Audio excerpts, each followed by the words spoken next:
y'all, Dixie here. Today I want to talk to you about some of the most important things you'll learn backpacking. I polled on social media and asked backpackers what they thought were some of the most important lessons they learned from backpacking, and a lot of people agreed on many of the same points, and these were the most echoed lessons, so let's get started. The first is you're stronger than you think you are. I think a lot of people doubt their abilities and they get super nervous before a backpacking trip, especially if it's their first time, or if you're like me, you get nervous every time, no matter how many times you've been. Also, for most people, backpacking feels really hard at the beginning. So you've got this self-doubt, and then you get out there and you're like, I'm gonna do this thing anyway, and then it feels just really difficult. But everything that's new feels harder than it actually is, especially compared to when you have experience, right? So just know that if you get out there and you start backpacking, it is normal for it to feel very difficult, but it does get easier as you go and as you get more experience, and then it just becomes normal. But I think most people get out there and they have a rough go of it, but by the end of the trip, they're like, wow, I was actually able to push through and grind through the hard parts, and maybe I actually have more physical and mental fortitude than I gave myself credit for. It sucks being cold or rained on, or when the terrain is harder than you thought it was gonna be, or just whatever might happen along the way. But when you get to your car at the end, you're like, I actually did it. And then you realize you're stronger than you thought you were. But of course, with all of that said, we aren't like infinite on the amount of strength that we have, which brings me to my next lesson.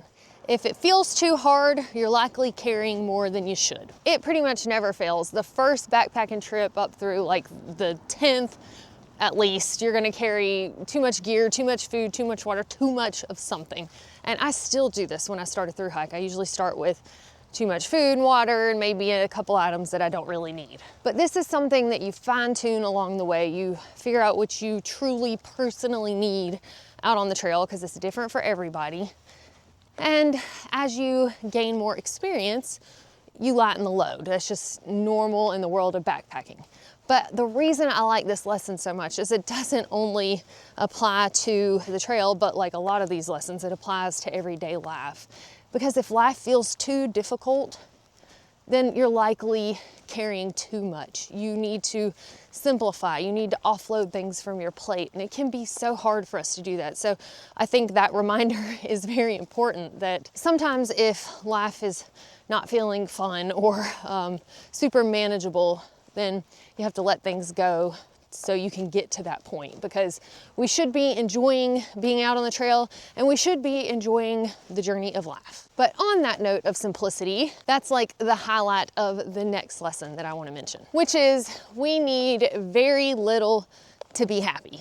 This is something a lot of backpackers and especially long distance hikers kind of come to the realization of. They're like, if I am so happy out here in the wilderness with just the small amount of things that I can fit on my back, do I really need a big old house with a bunch of stuff in it? And if not, then why am I doing that? As humans, if we can cover our basic needs of food, water, shelter, and then, mix in a little adventure with it, then we're just really content. And many people end up becoming minimalists after they spend a lot of time backpacking, because they realize that with a bigger house and more stuff often comes more responsibility, more cost, and more stress. Sometimes it really is true that less is more. The next lesson that most people learn backpacking is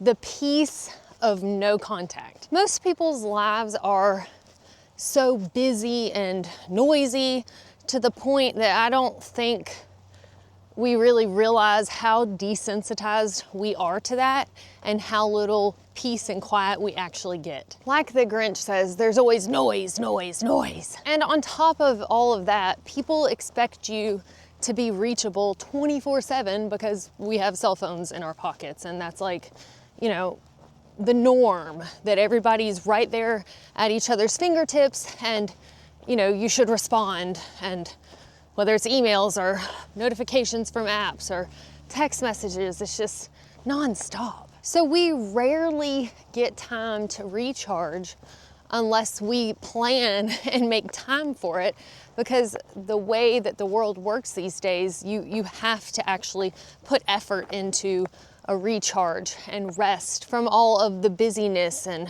just ruckus in life. Another commenter said it in a way that really kind of opened my eyes. They said, I deserve to be unreachable for 1 week out of the entire year. And that is so true. We do deserve that. Each one of us deserves some actual peace. The peace of no contact, or if you're gonna be using a satellite device to check in occasionally and let family know you're alive, then should I say the obligation-free communication is very freeing. It's a wonderful thing to just exist and not be expected to be reached or a response or whatever. Now, it can be a little weird for people at first if it's something that you're not used to, and most of us are not used to it. So, you know, just know that it might be a little weird at first, but it's really good for us to just unplug sometimes. The next lesson I want to talk about is nature is therapy. Now, it's actually been shown scientifically that if you spend time in green spaces, it can help reduce stress, it lowers your cortisol and blood pressure, it can help enhance your immunity, improve your mood and focus. And then, of course, if you're out being more physically active and getting exercise, then you're reducing your risk of things like heart disease and diabetes. And then, like I mentioned before, we rarely get the time to like slow down and have peace and quiet. And being out on trail and having that quiet time, it allows my mind to process things that, you know, maybe I busy myself with other stuff so I don't have to think about those things. And I mean, oftentimes the things that I don't want to think about come to the top of my mind first, but I sort through them. And by the time I'm done with my backpacking trip, my mind is a lot more peaceful than when I first went out there. And not only has it been therapeutic for me, and I've, you know, heard, of course, other backpackers talk about, you know, it's the same for them, but my little rescue dog, Fancy, I saw it in her. I mean, she was the most anxious little thing. And then we go out on the trail and she gets all of this exercise in a day. It's almost like at the end of the day, she was so physically worn out. And it's not like I was cracking a whip on her or something like that, but just, you know, our normal, regular miles. She was just tired. Like, she didn't have time to stress anymore and be anxious. She just was like, all right, whatever.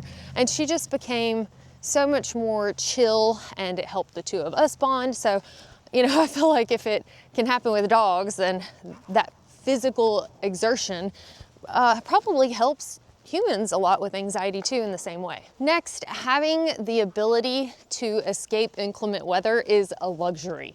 We don't think about how nice it is to have a warm, dry bed and a climate-controlled box that we live in, and, you know, climate-controlled boxes with wheels to travel to our climate-controlled offices. And most of us don't realize how much we take that for granted until we don't have it anymore and we're out on trail walking for hours and hours in the cold rain, or, you know, in your tent and you're like, oh gosh, I really have to use the bathroom.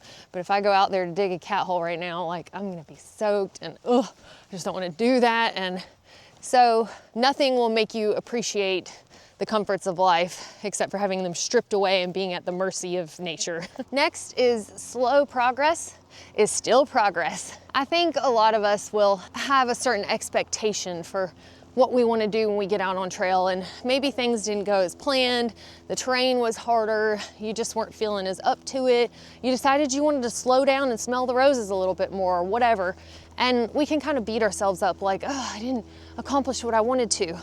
But progress is progress. Did you get out there? Did you have a good time?